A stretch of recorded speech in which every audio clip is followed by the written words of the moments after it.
So, so this is Virgil's Aeneid, book 2, lines 209 through 227. My shot at a translation and a little bit of a analysis as we go. I'll also attempt to read it somewhat in meter and try to help out a bit there. So let's start. Fit sonatus spumante salo, yam quarva tenebat. Got the elision between the two. Ardentis quoculos affecti sanguinet igni, Sibylla lambebant linguis vibrantibus ora. All right, so from the foaming sea arises a sound, and now they were holding the fields, and having tinged their eyes, their blazing eyes, with blood and with fire, they were licking their hissing mouth with flickering tongues. Their hissing mouths with flickering tongues. So, right, there we've got a chiasmus. Sibylla goes with ora. Vibrantibus goes with linguis, right? So that's that A, B, B, A. And what's it doing here? Here, the flickering tongue is inside of the hissing mouth. It's a word picture. It's reinforcing the image through chiasmus. Okay, we also have alliteration in the second line. Ardentisque oculos affecti sanguine, right? You've got this repetition of S sounds all over the place. The first line of it as well, 209. Sonatus spumante salo. Why might there be a bunch of S sounds in a passage describing a snake? Perhaps it's because snakes hiss and sound somewhat sibilant. Continuing. Diffugimus, visu exsangues, right? We flee. Exsangues, right? Frightened, bloodless at the sight. Visu. Ilagmene certo laucaunta petunt, right? They, that is the snakes, in a straight line, head for Laocoon. Laocoon ends with that A because it's a Greek accusative. Et primum parva duorum corpore naturum serpens plexus uterque implicat. Et miseros morsu de pascitor artus. And first, the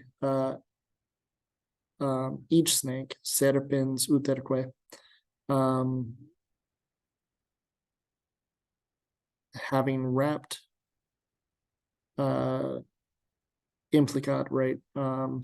Let's see. Having and first each snake, let's see, implicat wraps around the corpora parva, right? The small bodies, duorum naturum of the small boys. So that's in Kesis. Parva goes with corpora, duorum goes with naturum. And it's the snakes wrapping around them. I think that being intermixed kind of helps get that across. The snakes, right, having embraced them. Et miseros morsu de pascitor artus, and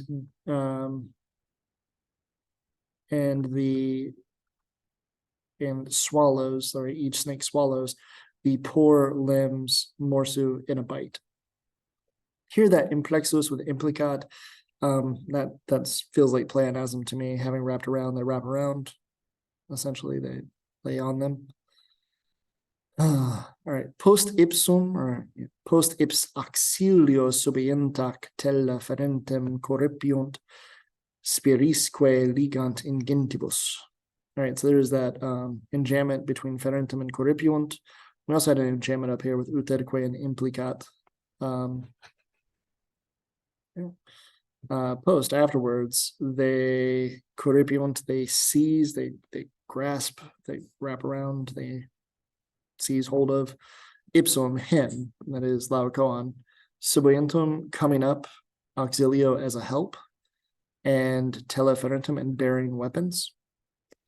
And then they ligant, right, they tie him up, spiris in gentibus, with huge coils. Etiam bis medium amplexi bis colos quam mea cercum tergadati superant capite et cervicibus altis, right? Twice, having wrapped twice at the middle, twice with the neck, twice their squamea terga, right? Their scaly bodies, cercum dati, temesis, right? Cercum and dati are really one word, have been split into two for temesis. And in between them is the word for terga, which is standing in for the backs of the snakes. So could be a thing going on there. They having wrapped their scaly bodies at his neck twice. They superant capite et cervicibus altis, right? They arise over his head with their high necks. Right? They rise above his head with their high necks.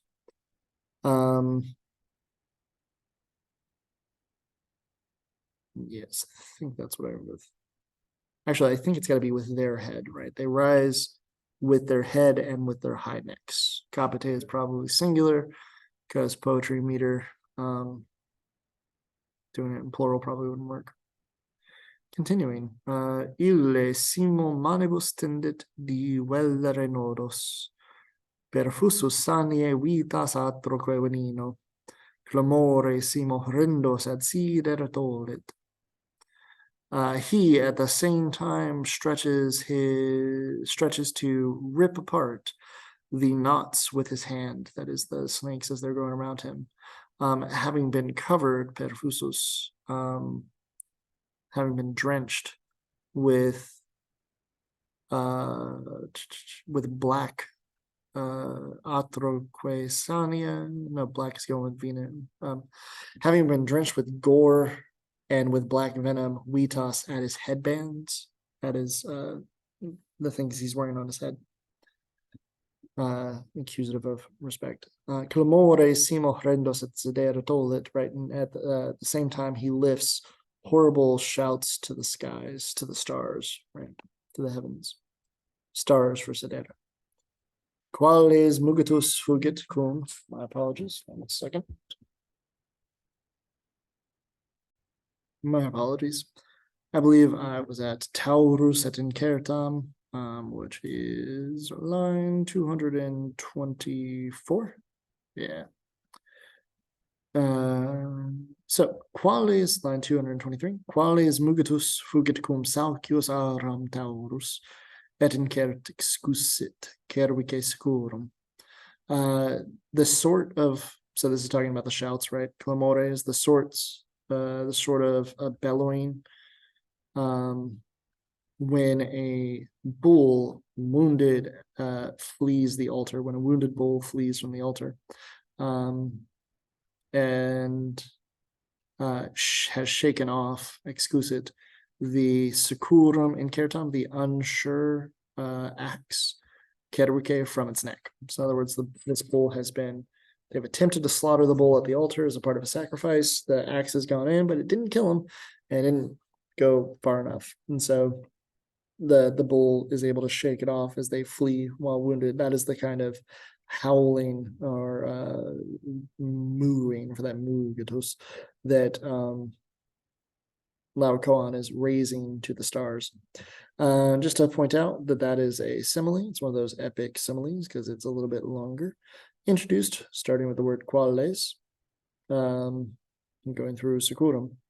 If you had to analyze this simile, that would be the bull is Laocoon, right? Kind of ironic because Laocoon was leading the bull to be sacrificed at the Trojan horse when the whole snake attack started, I believe. All right, continuing.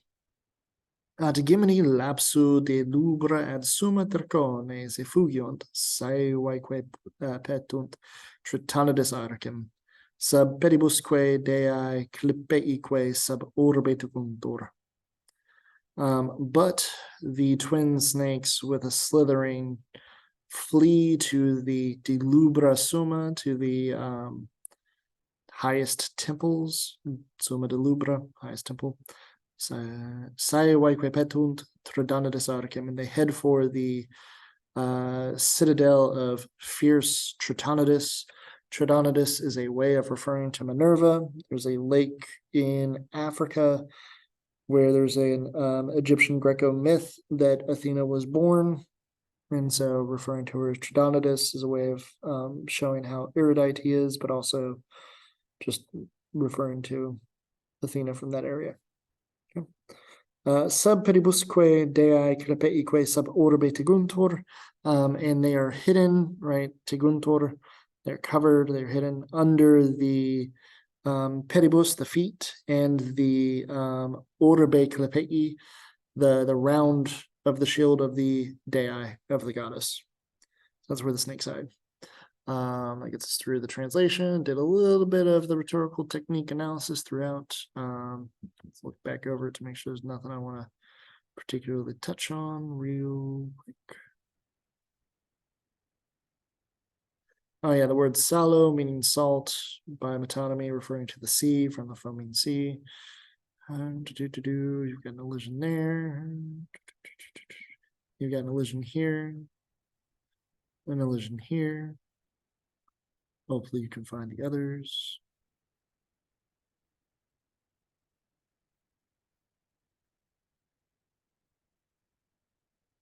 So bis being repeated twice, it's repetition, right?